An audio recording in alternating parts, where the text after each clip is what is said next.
The following is a special presentation of the Not Quite Right podcast, in which we discuss, in detail, entries to our erotic flash fiction competition, the Not Quite Right Prize for Flesh Fiction. This episode contains adult themes and is not appropriate for listeners under the age of 18. And Mum, if you're still listening, that's on you.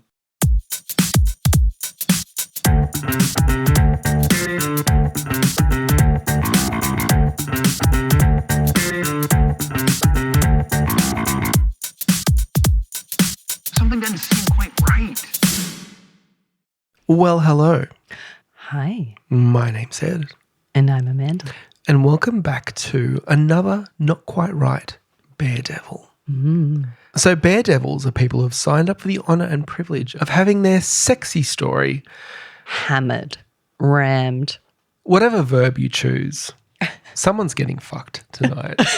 And it's our Baredevil. Or it's us. Yeah, there's a more little bit of likely. that. You this time. Me this time, it is my turn to read this story. But look, we will read the story. We will talk about the story. We'll share our thoughts and feelings and opinions, and hopefully we will all learn something in the process. Maybe we'll all feel something in the process too. Something hard. I'm struggling. Look, we've had some drinks. Yeah. We've recorded one Baredevil, and we've loosened up a little bit. A little Hopefully- bit. Possibly too much, you might say. Hopefully not too much. That line is a really thin line. It is. I've noticed. And what have you done about it? Is this an intervention? It is. Is this like an accusation? We should think about maybe introducing our Baredevil. You reckon? So- Okay. And our Baredevil today is Zarah Elouis-Ro, who is a regular comp entrant. Yeah. Hi, Zara. And first timer from a bear/daredevil perspective. So, as we like to say, get out your lube. And it's especially As you like to say. as I like to say, It's a verbal tick at this point. but especially for this episode, because we are delving deep into this sexy story. And when you delve deep, you need some lube. Some lube. You need some lube when you delve deep. That's what I like to say. That's what my mum always told me. So, Zara, hopefully you've got your lube and your wine. Prerequisites for a Baredevil. We've got our, look, no comment on the lube, but we've got our wine. So that's Can I make a comment on the lube? You can, you may. There isn't There's any. no lube. Let's be clear about that. So as we said on our various flesh fiction episodes, it's a bit of a plant theme for flesh fiction, and we're not sure if it came from, it could be either a response to our Make the Unsexy Irresistible theme, or perhaps there is a latent plant fetish that maybe is undiagnosed at large in the population. You say undiagnosed, but there's You're those- thinking about Autumn Bettinger right now. Well, I mean, I wasn't, but now I am. I was thinking about myself. I love a plant. Yeah. love a plant. In Like that way, though? Well, what do they say once you hit, I don't know what age it is. I think people say 35. Like you've got to either run a marathon, start bird watching, or get really into plants. Yeah. Like that's your options in life. Yeah. And I went with plants. Okay. Let's not diagnose Amanda. No, let's not. It's not about you. It's It's not. about Zarah Elouis-Ro. And it's worth highlighting here that this story was third place in the erotic It was. comedy category. It was, so it has been called out in our podium episode. Didn't get read, and so I'm very excited to hear it now. Sometimes we get really critical. Maybe they didn't make the cut. This one made the cut. So we're going to have to try extra hard to find Extra hard. challenging things to say about this story. I'm sure we will find some. And on that note, why don't we just read out the story? I'll for read it. it. Yeah. Why don't I do it? Please. Give you a break. Well, here is Plant Daddy Dave by Zarah Elouis-Ro.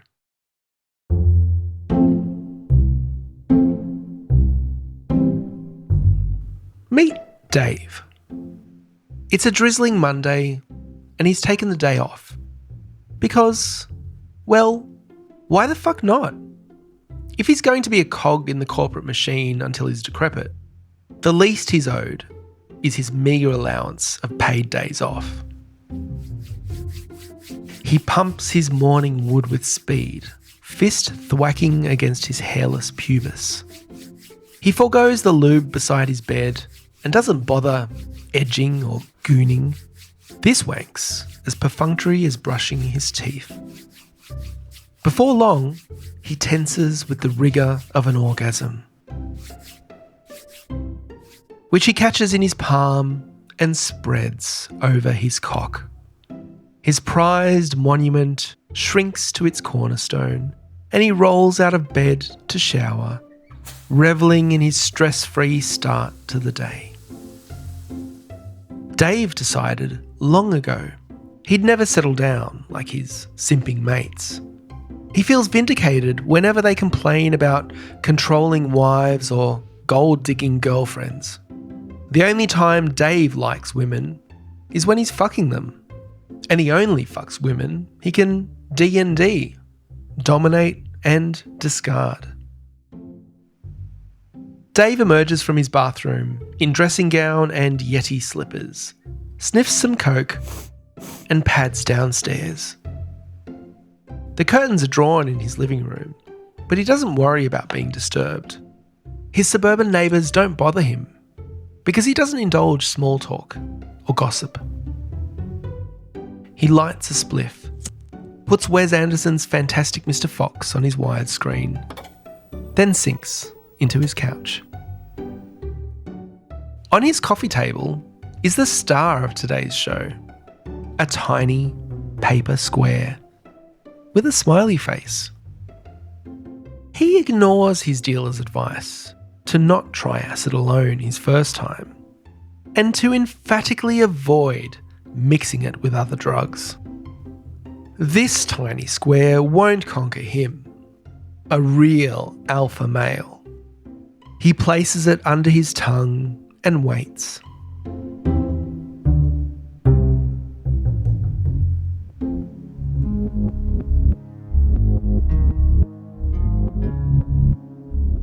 The first thing Dave notices is the dragon coiled on a hoard of laundry treasure in the cave under his stairs, snoring in time with gentle waves from the Persian rug sea in the hallway. He watches with quiet appreciation until the room plunges into darkness.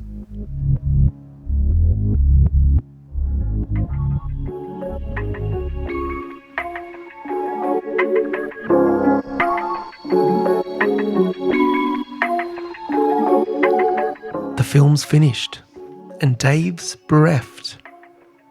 He's seen it 1,000,000 times, but today, it's like the characters have abandoned him for an underground party he's not invited to. "Come back!" he shouts, kicking the table. His outburst wakes the dragon, whose discontent rumbles from the cave like thunder. "Knock it off, you petulant little prick!" Dave pouts, shamed by the beast. "You're being rude to your guests." "My guests?" Dave looks around. Surprise!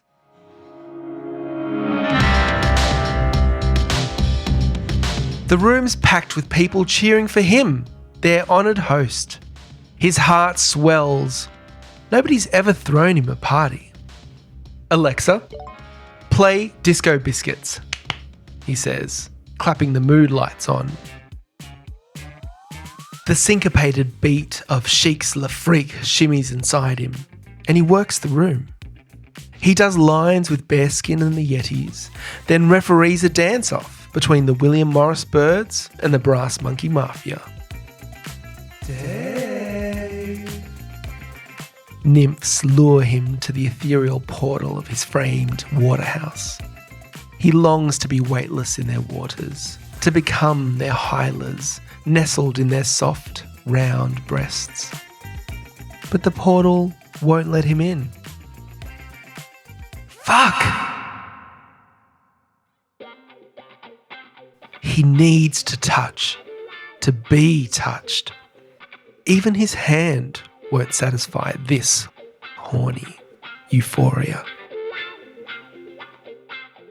Then he spots her. A willowy naiad with viney tresses, long legs covered in mud. Dave's a moth to a flame, and the closer he gets, He sees it's not mud coating the naiad's legs. It's melted chocolate. He pictures spreading it over his body, her licking it off. Ooh, Fern's getting lucky. The Venetian masks titter from the wall. Dave ignores them, but is glad to have the naiad's name. Hey, Fern. He plays it cool, runs a hand through his hair.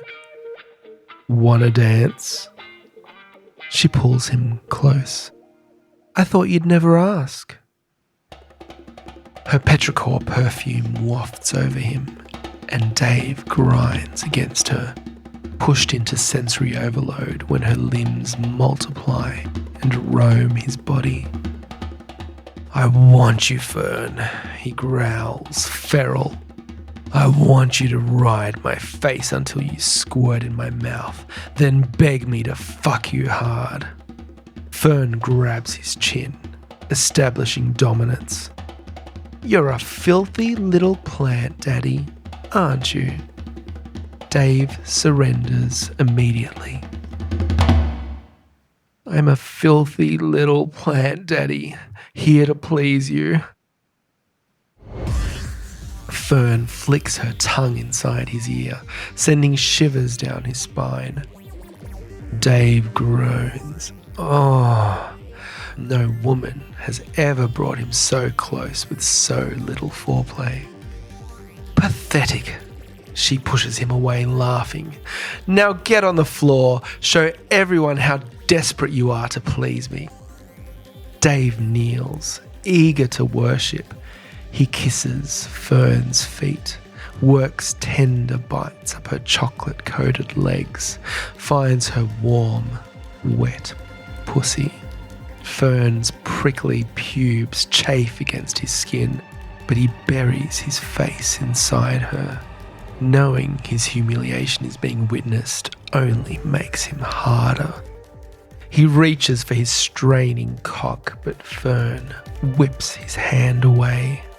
No touching yourself unless I say, she says. Stand up. You need to be punished. Dave obeys, wondering how long he can hold out against this exquisite edging. Get naked, then bend over table, legs open.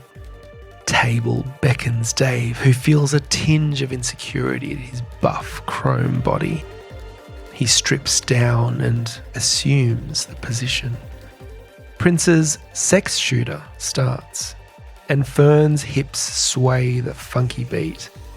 She leaves Dave waiting, spread eagle, until his legs begin to shake. Crack! Tell me the rule! Crack! Dave's cock twitches with each stinging slap against his ass. No touching unless you say. The whips turn to caresses, and Dave humps table, pining for some relief. Looks like Daddy hasn't learned.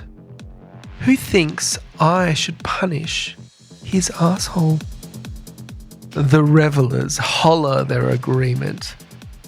Do you want me inside you, Daddy? Yes, fill my ass, Dave cries, inhibitions fully lowered. Fern probes her bony finger into his puckering sphincter. Oh, deeper.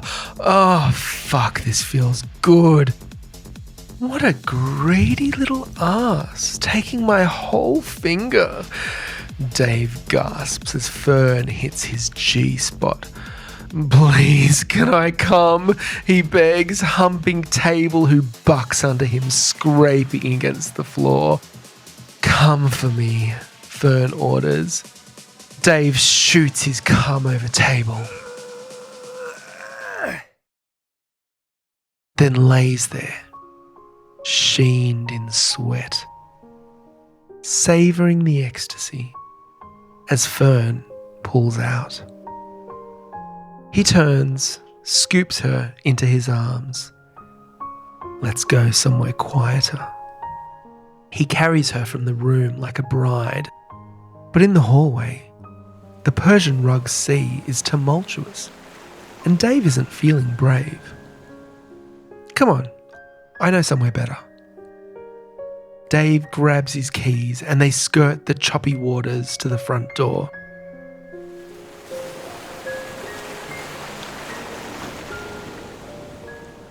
Outside, the sky expands like a balloon being blown, replacing the dreary morning with a bright vista. On the drive is Dave's spaceship, waiting to fly the lovers away. He lays Fern down inside, strokes her face, sucks her budding nipples, resumes worshipping at her pussy's altar. Don't stop, Daddy. Keep tongue fucking me. Dave senses that Fern's close, but the moment's ruined by a banging on the spaceship. Dave, good heavens! A giant shrew that sounds like his neighbour, Mrs. Frodsham, peers through the window. What are you doing to that thing? Thing? Dave's irate. Fuck off, you bigoted old cunt! The shrew leaves momentarily, then returns with reinforcements. Let's get you inside, mate, says another shrew, concern fighting amusement on his face. But Dave won't let hate win. He lifts Fern, kicks the spaceship's door open, and bowls past the shrews into his house. Hold on, he shouts, wading into the sea. Fern wraps around him. Dave dives in and cuts through the waves with broad strokes until they reach the shores of his room. Fuck me, Daddy, Fern whispers.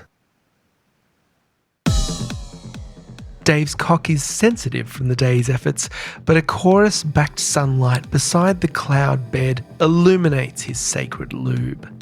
He empties the bottle and thrusts inside Fern, pumping hard and fast. Finally, she screams, "Water me, Daddy! Spray me like it's drought season and you're breaking the law." Teeth clenched with his exertion, Dave comes one last time, then collapses into Fern's arms.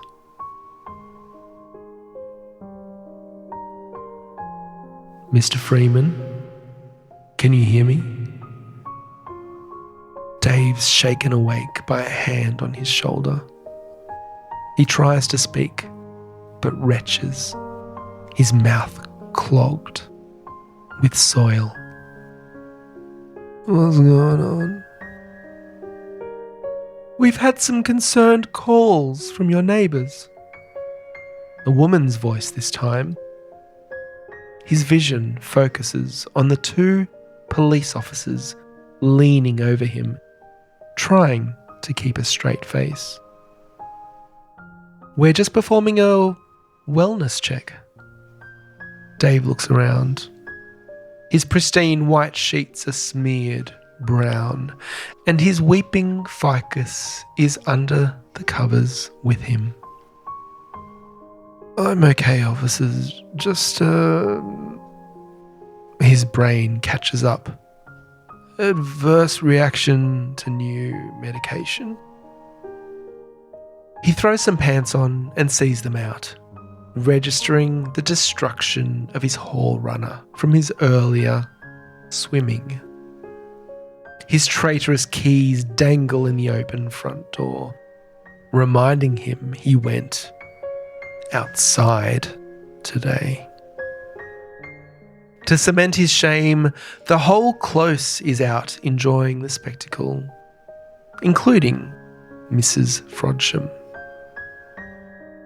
There's no redemption from this, Dave acknowledges, shutting the door.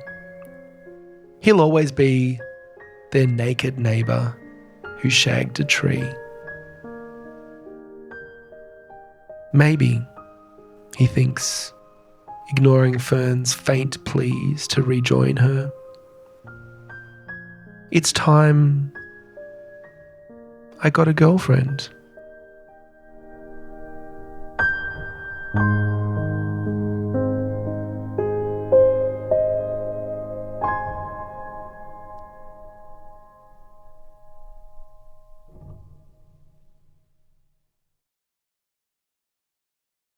Thank you, Zara. That was properly hilarious. Loved that reading, Ed. Thank you.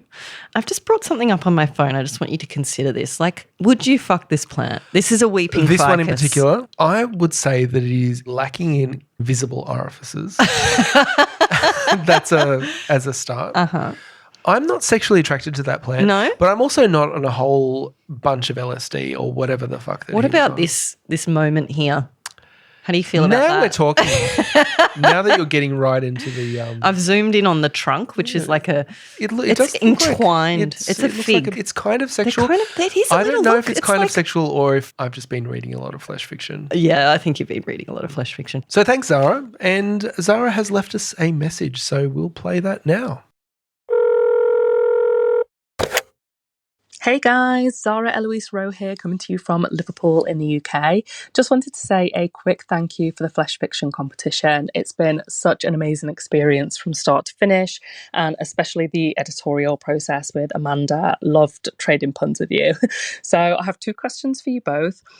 Firstly, when I write scenes, I see them in my mind like a film or a TV show before writing them, or sometimes I'll hear sentences in my internal monologue. So character point of view is something that I don't typically struggle with, even when the character is far removed from my personality, like Dave is. Also, like Amanda, I have not fucked a houseplant. But I'm interested to see from a reader and I guess technical editorial standpoint how well that translates, and if there were any areas where I perhaps took for granted that the reader didn't have my point of view to immediately get certain aspects in the scenes.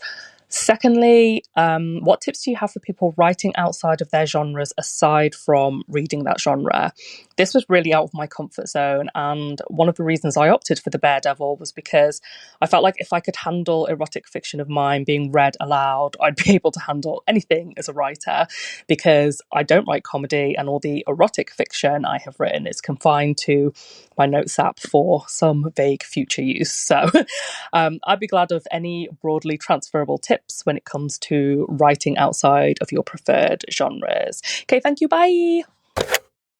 So thank you, Zara. And let's maybe respond to a couple of your questions before we get into the story. I guess the first comment you made around seeing things as like a movie when you're writing, and I think that's a really good approach. Yeah. We often say about writing that it is very visual, it's multisensory, but personally, when I'm reading something, I'm visualizing what's taking place. And I think making sure that you have that visual connection with a reader, I think it's important, especially in a story like this, which is it's like a very visual story. There's a bit of slapstick in there, and it's absolutely the kind of thing that you want to physically picture this to amplify the comedy. And do you know what? I would say I don't typically picture stories that much in my mind. I'm not a super visual person in that sense, but in this case I did, and I think it was because we were being fed those very visual details as well and sensory details. Like you're picturing this guy swimming on the floor in his rug and it's hilarious.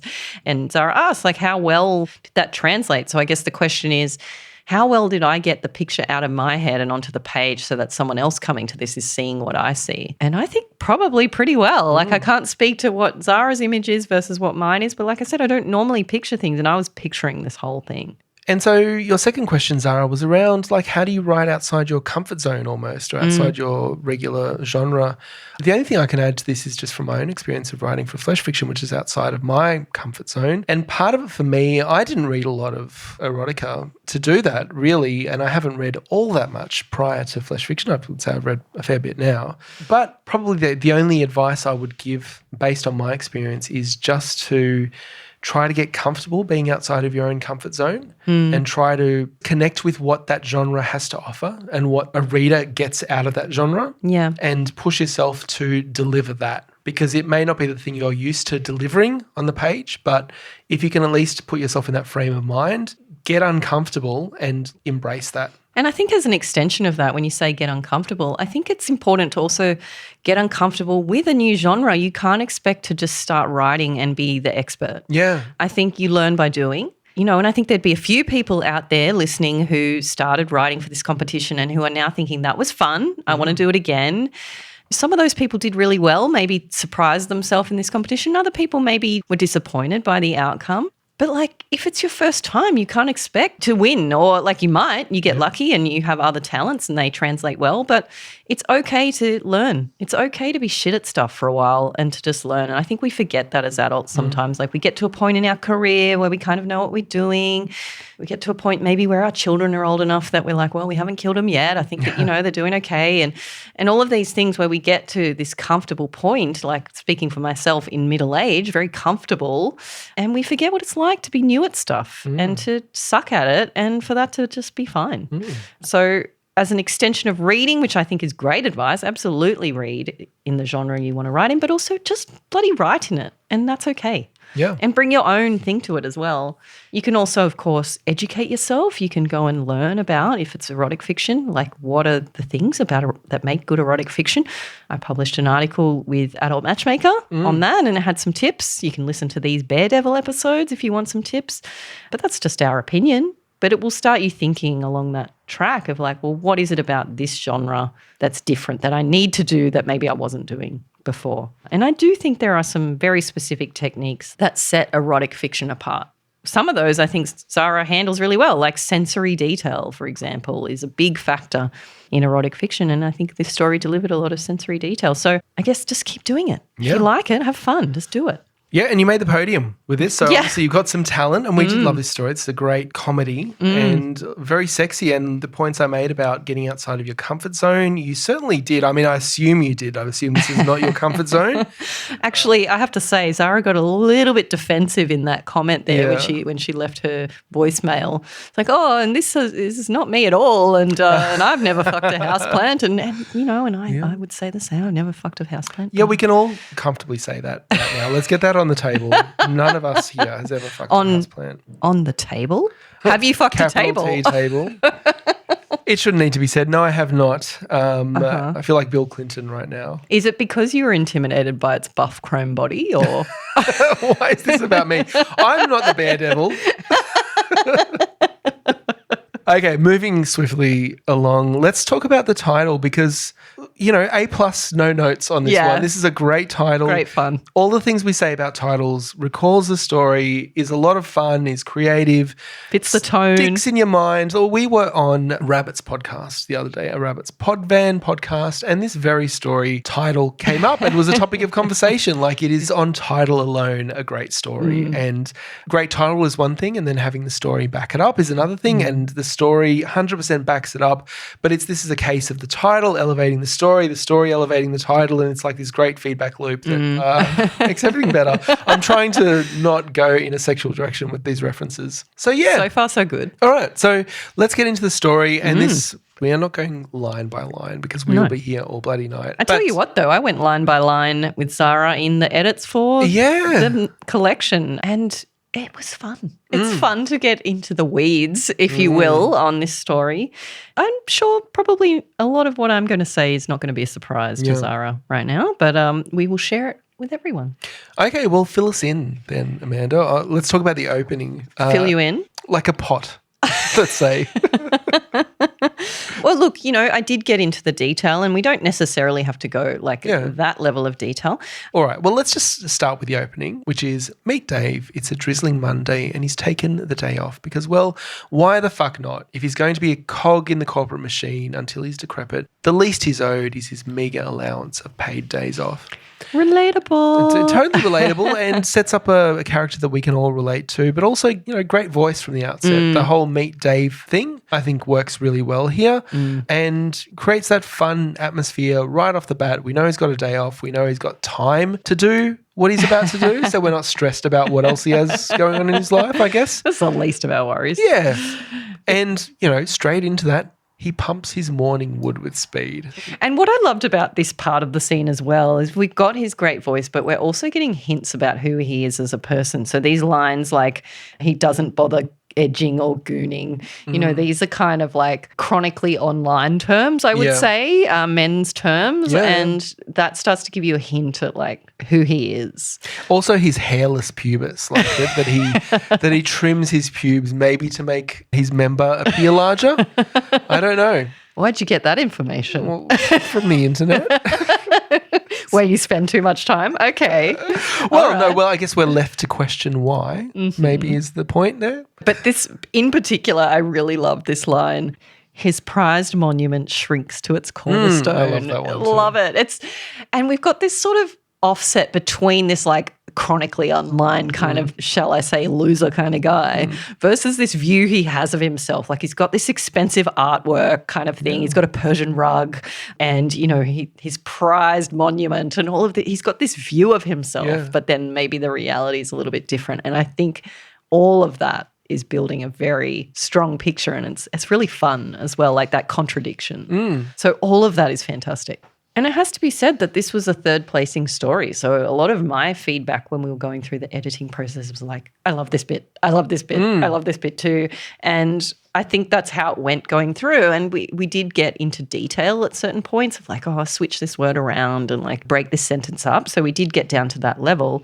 But one thing I did suggest to Zarah, so once we get to he's watching the Wes Anderson film, he ignores his dealer's advice to not try acid alone for the first time and to emphatically avoid mixing it with other drugs. And I suggested at that point maybe to dramatize that a bit, like the remembered dialogue from that conversation with the dealer, because it's sort of summarizing it out. And there's nothing wrong with that. It's not necessarily a detail we need to dwell on.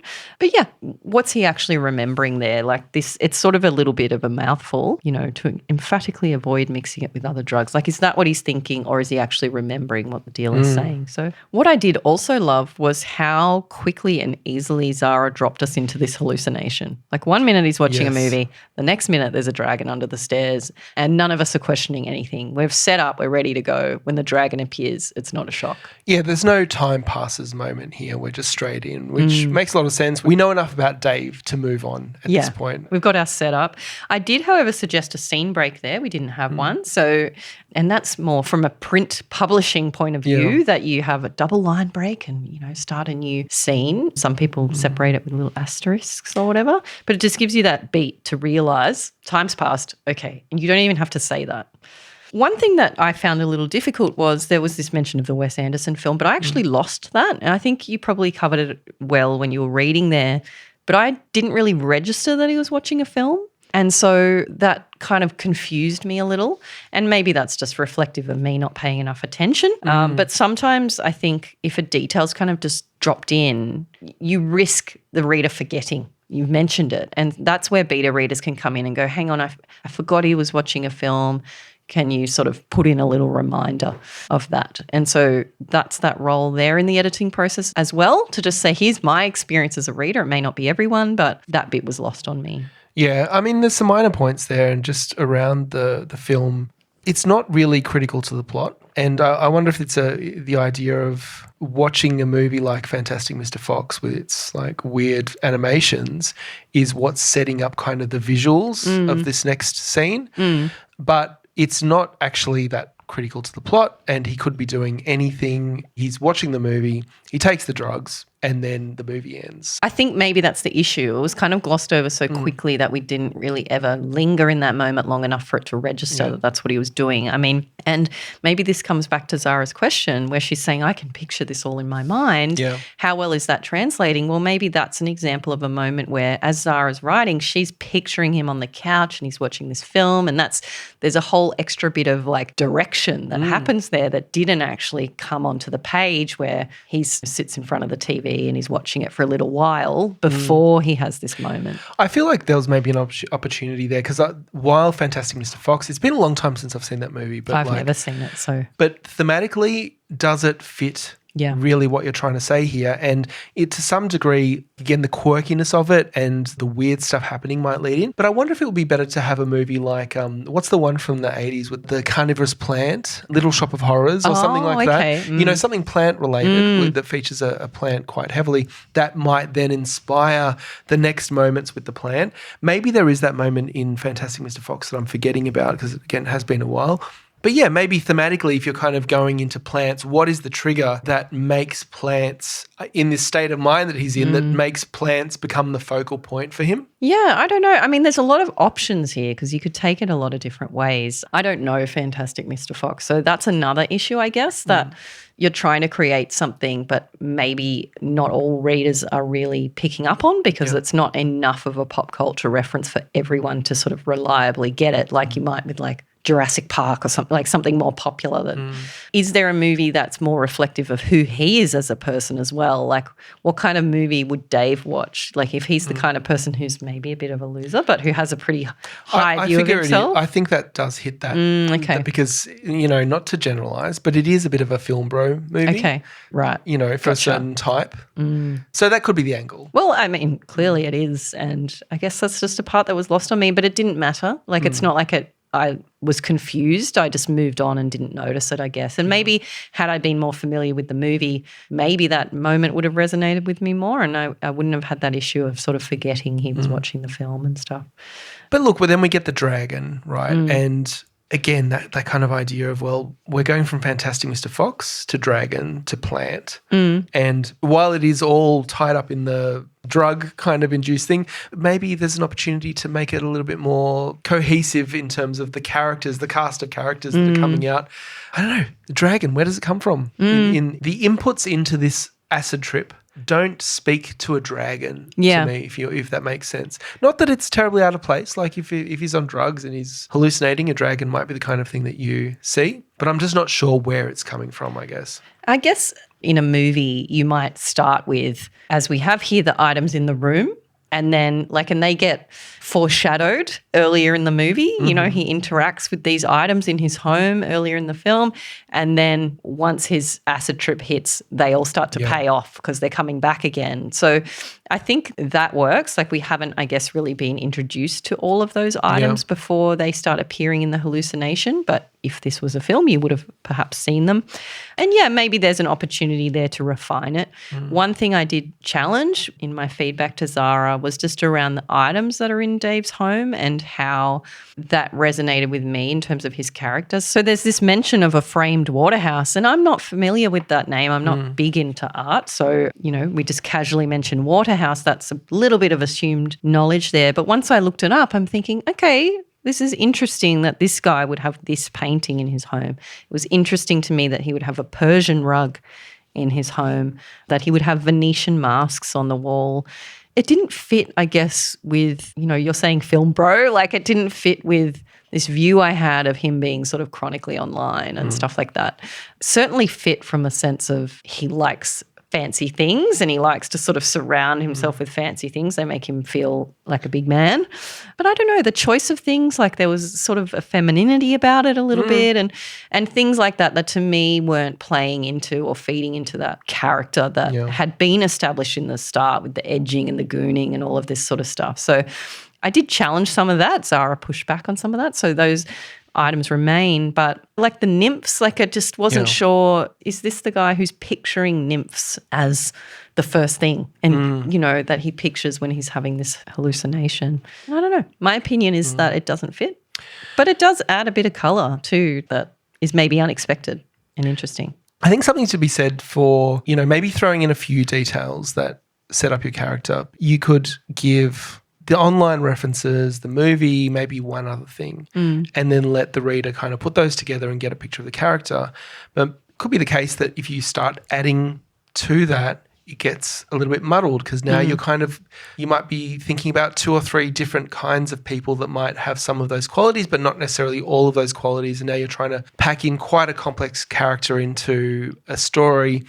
We don't need to know maybe all of that about the character. It's not all adding value necessarily. Yeah, at some point it stops being we're getting to know this character and becomes like, how do I reconcile all of these things I know about the character and which are relevant to And pay the it plot. off kind of Yeah, thing. exactly, Yeah. and pay it off. Yeah, I guess there's a couple of ways of looking at it. And so one is, you know, if we're talking about refining a story and the art of storytelling, and we talk about flash fiction, very short fiction, every element of your story needs to be adding value, contributing to either character development or to the plot. If it's not doing that, why is it there? It's like you're telling your friend a story. Why are you giving me this detail? Because then later they go, hang on, what happened there? And you're like, oh, no, forget about that. That had nothing to do with it. That's kind of the experience of the reader. And you think, well, if you're going to put it in, you need to pay it off. Otherwise, why is it there? And if it's not getting paid off, if, for example, you have a dragon that you never hear from again in the story, why was the dragon there in the first place? Now, that's all valid questions. And the other way to look at it is this is entertainment and this is just giving a visual. And Zarah has described it as like, I had this image in my head, and you can picture the movie scene where all of this chaotic shit is happening. And all it is an acid trip. It doesn't have to make sense, you know? So there's that side of it as well, where it's okay to just be like, it's chaos and there's crazy shit happening and it's just for entertainment and not for like reader satisfaction and storytelling, you know. And I would probably tend towards caring more about the storytelling and wanting to refine it and wanting to think through which elements I feature and which maybe can make the cutting room floor. But as you said, I don't think there's anything here that's like ruining the story or anything like that needs to go. It's more an option that's available to consider, is this adding value at least as entertainment or towards the plot or character, or is it something that's maybe in my head but not necessarily value add? I mean, and to that point, as we kind of step through this story, there's not a whole lot really that, you know, personally that I'm going to be able to add to this because it's a lot of fun. And the words on the page, the characters that are evoked here, we've got like the dragon, we've got the nymphs, then we've got Fern herself. All of them are a lot of fun and they've all got great lines and they say some funny shit and like it's all great. Like once the story gets going, it really gets going. Yeah, I mean, again, like looking into the detail in the editing process, there were little things like, for example, when Table is first mentioned as a character, it's not clear that Table is a character. It's capitalized and it takes you kind of a few seconds to go, hang on, that sentence didn't ring right in my ear. Why not? Oh, okay, Table is like sentient now kind of thing. And so that just needed to be signposted a little better. And it's the same when we get to the other characters too. We've got the Yetis, which are the Yeti slippers. Yeah. But again, by the time that was mentioned again, I'd forgotten he had Yeti slippers. So when it's the Yetis, I didn't know what that meant. And it's talking about the William Morris birds and the Brass Monkey Mafia. These are references that are lost on me. I don't know what those things are that are being referenced there. So just a little bit of signposting so that we can share in that vision, because I think some of those things are quite specific and some just needed a little bit more, a tiny bit more hand-holding for the reader to picture what was happening. Yeah, there are a lot of different elements here. It's hard as a reader, especially like first reading, these are all washing over you and there's so many little references, so many little details that you're not going to remember every one of them. And when they come back, when one of them does come back a second time to become relevant to the plot, it might feel like it's a new thing. Yeah. I mean, even the Waterhouse, right? The mention of his framed Waterhouse, and Waterhouse is capitalized.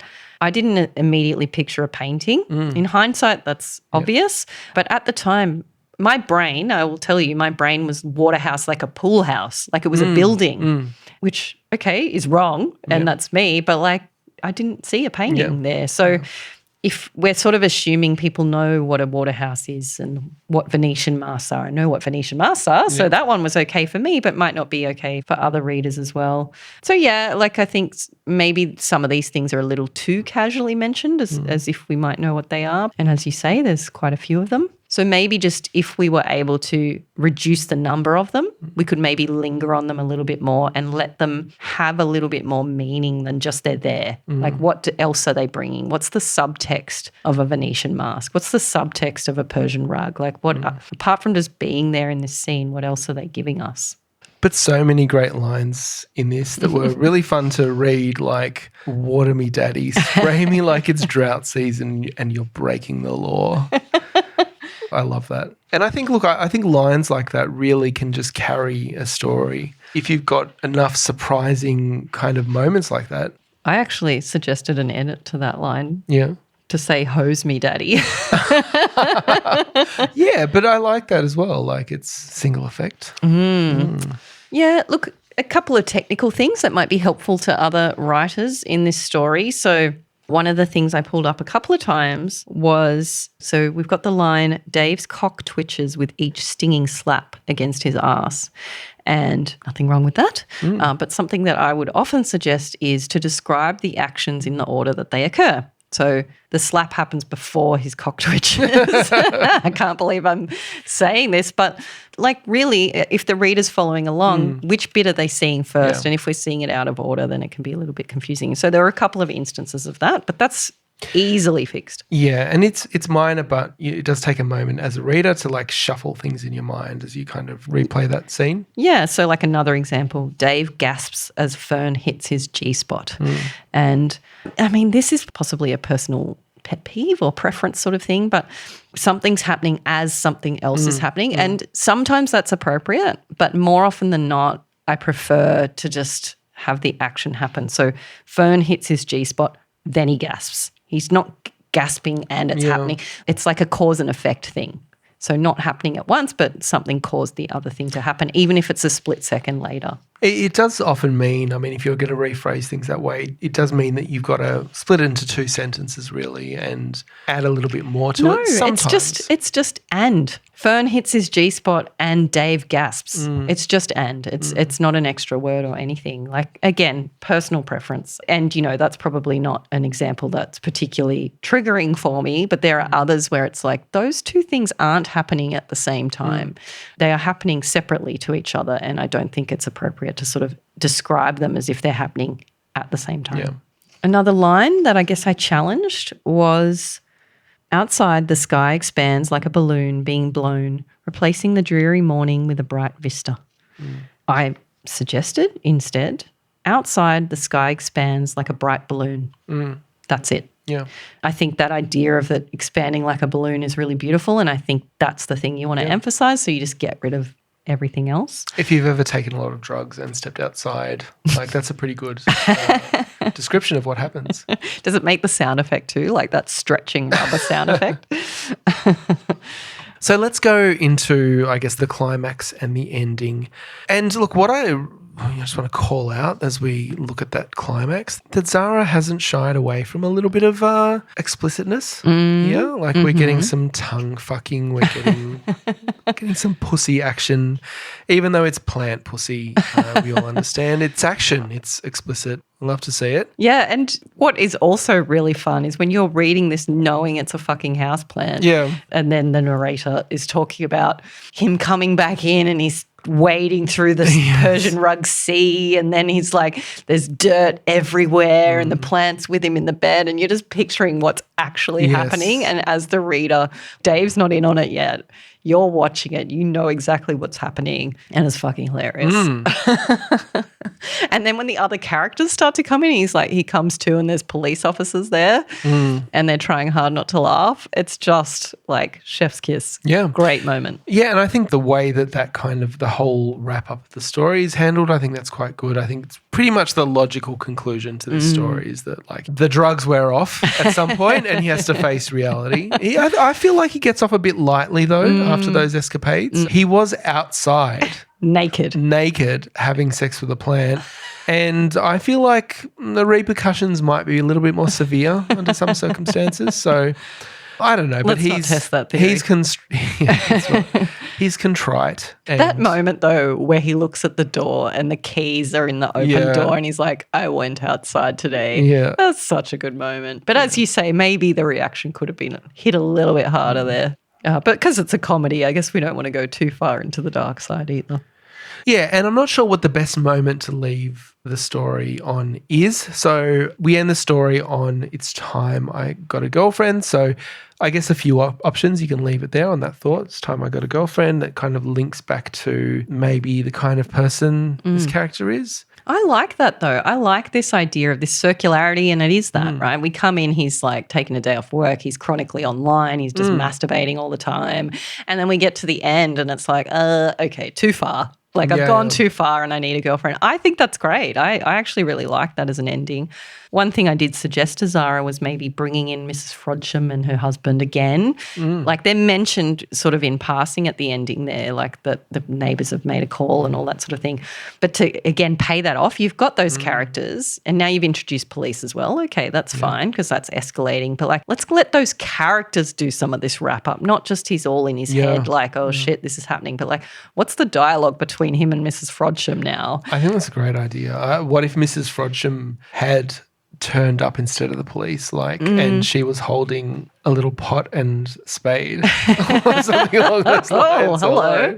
Where's your head going? Mrs. Frodsham is into it. She's into okay. plants. She's a gardener. All right. She's seen how Dave takes care of a plant. Listen, she's a shrew. What, you're saying she needs her... She needs her pot filled. Right. Yeah. She needs to see her garden grow kind of thing. She needs to see his garden grow. Okay. And yeah. All right. Well, I mean, that's not where my head went, Okay. but I did enjoy that little detour there. That's good. That's good fun. Mine was more... Okay, what was yours? Well, more the judgmental shrew is back again and has more to say. Well, she was judgmental and then she's like, maybe. I see how you worked your tongue into those roots. Exactly. Now you're getting it. I'm on board now. Yeah. I'm fully on board. All right. Well, that's an option available to you, Zarah. But like on the whole, great ending. We all got there, if you know what I mean. I beg your pardon. I thought you weren't into plants. What's happening? We all appreciated it, let's say. And I mean, maybe that's the time to address this. Was it sexy? It was sexual. Was it sexy? Like at times, I think it was a little bit. He was into it. And I think that's the secret, right? We've said this before about other stories, including the kink and taboo stories or whatever. It doesn't have to be your thing if the character is really into it. He was really into it. He was really into undeniably. it. It's not that I go, oh, okay, now I want to have sex with a plant because I don't. But like the emotions there. Yeah. You're like, all right, this guy's having a good time. Well, look, Dave definitely made the unsexy irresistible in that moment. So Well done, Dave. And well done, Zarah. Great story. You made the podium. You already knew it was a great story. And you've already had Amanda's line edit, so there's plenty for you to think about. But hopefully we've given you a little bit more there. Yeah, and we did. I think you had some great insights there, Ed, that I enjoyed as well. Took us on a few different other optional paths as well. But I think what might be interesting to some of our listeners is to maybe grab a copy of Flesh Fiction and see what changed. Yeah. What did we edit? What did Zarah agree with? Because, of course, we don't expect the authors to agree with all of our suggestions.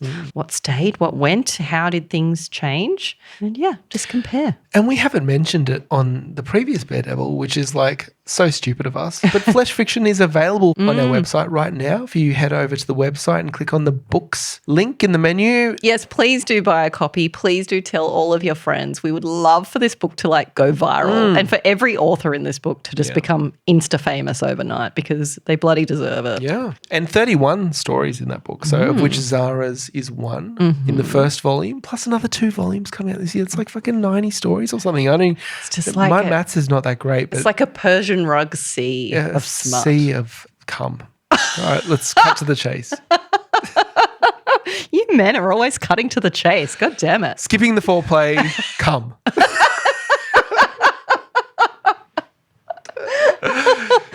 Insight into the mind of a man.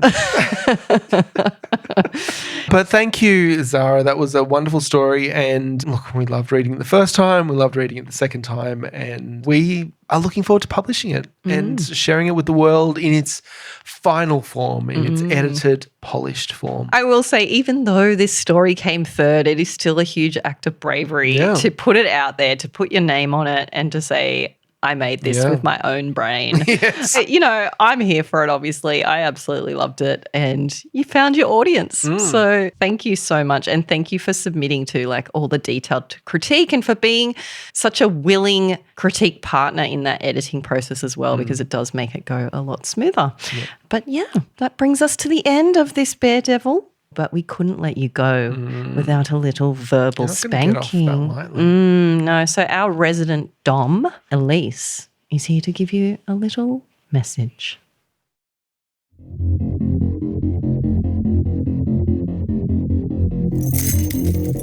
Sarah, ooh, you're a naughty one, aren't you? You like to make a misogynist fuck a tree and roll in the dirt? What a dirty girl. If you want to please me, though, you have to go harder. Give him a cactus next time. So take that, Zarah. So we'll be back in a week's time with our third and final Baredevil. And look, it's none other than the infamous Holly Fern Sadowski from Kansas, not the Kansas other one. So look forward to that in a week's time. But until then, right on. Right on. We hope you enjoyed this special Daredevil episode of Not Quite Right. If you have thoughts on this story, follow us on social media and join the conversation. And if you'd like to participate in the next round of the competition, head over to our website at notquiteright.com. That's WRITE. Something doesn't seem quite right.